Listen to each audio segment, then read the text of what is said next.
nakita mo na ba to? Breaking news, oh. May sumabog palang bomba doon malapit sa pinanggalingan natin. Tsaka ang daming casualties. Hindi pa ate. Deadbat yung phone ko eh. I'm more worried about Zoe dahil sa tawag niya sa akin kanina. Gusto niyo po tawagan ko si Zoe para sa'yo, Tay? Ako na lang anak mamaya. Nagcha-charge lang ako ng phone. Okay, so let's just reschedule our lunch some other time. Yeah. See you, bro. Okay, my dear pamangkin. Oh, Zoe.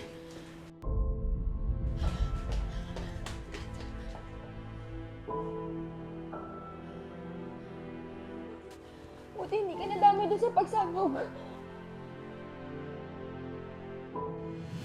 Tay, hindi po kayo nag-mental breakdown po si Zoe?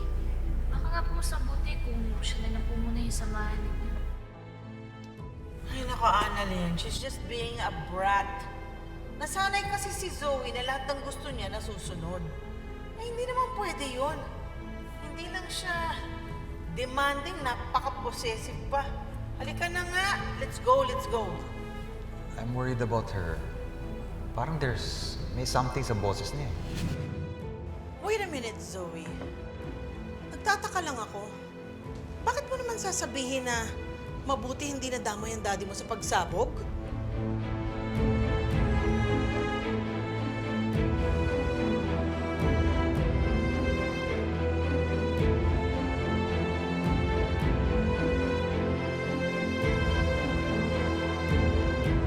I'm asking you, Zoe.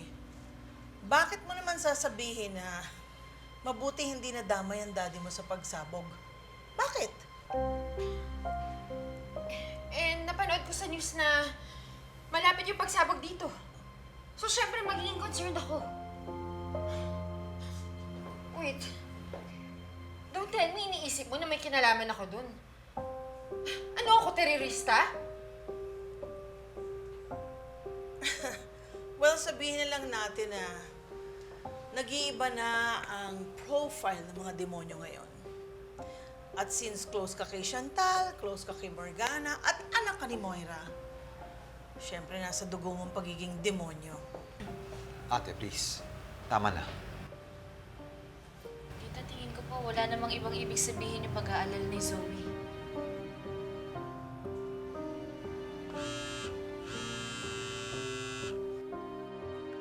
Hello, Katie? Sige, papunta na ako dyan. Ate, yung mga biktima daw sa pagsabog dinala dito sa Apex. We have to check on them. Zoe, okay ka lang? Yes. Susunod na lang ako sa inyo. Sige.